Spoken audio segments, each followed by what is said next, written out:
I'd like to kind of summarize, if I can, a little bit. I've touched upon a number of things.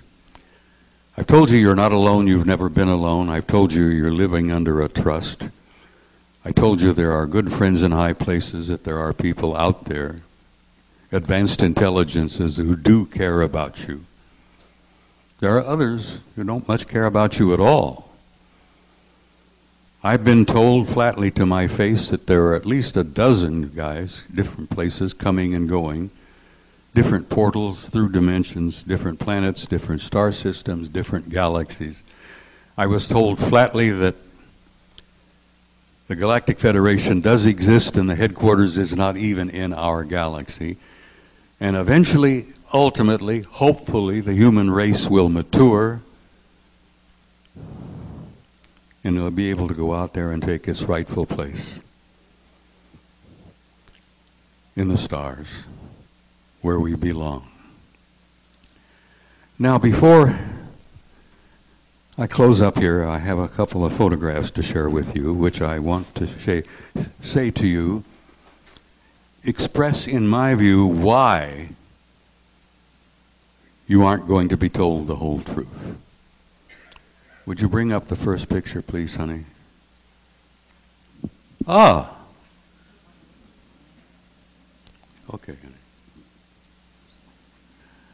This is an Apollo 13 photograph taken as Apollo 13 was on its way to the moon, I think in 1970.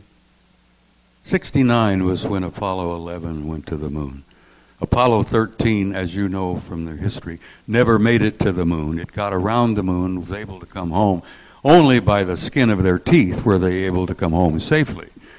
But when they're on their way to the moon, 1970, Apollo 13, they ran into some things out there that they may not have expected. This is a photograph. This is AS-13, that's roll 25, negative number 9. They found that when they're on their way to the moon, they weren't alone. There was some heavy traffic out there. And not only was it heavy traffic, but they were big things out there. I mean, gigantic ships out there. Now here these guys are in this little tiny capsule, 3 of them crammed in there, side by side, in this little tiny capsule on the way to the moon, and they get out there. Here's the moon, by the way.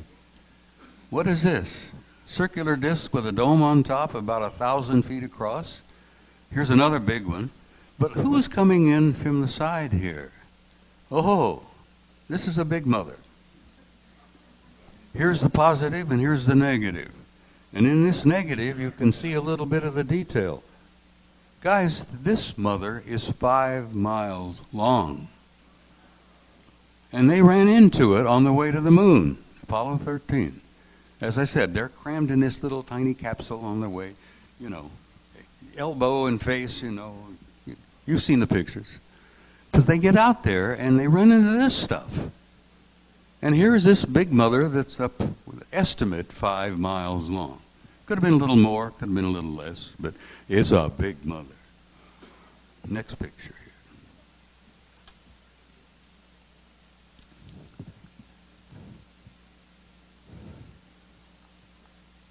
Okay, now this big mother has moved into the center of the frame. Here's the moon again. Here's these other large objects. But here's this big mama. And I've often thought to myself, I've been on an aircraft carrier or two because my son is a retired Navy captain. Spent 30 years in the Navy. I've been on several of the Nimitz-class carriers. And these guys, these things are dynamite. I mean, 1,000 feet long. They have a crew of over 5,000 men. If you've ever been on an aircraft carrier, a Nimitz-class, it is absolutely awe-inspiring. And I used to joke with my son before he retired.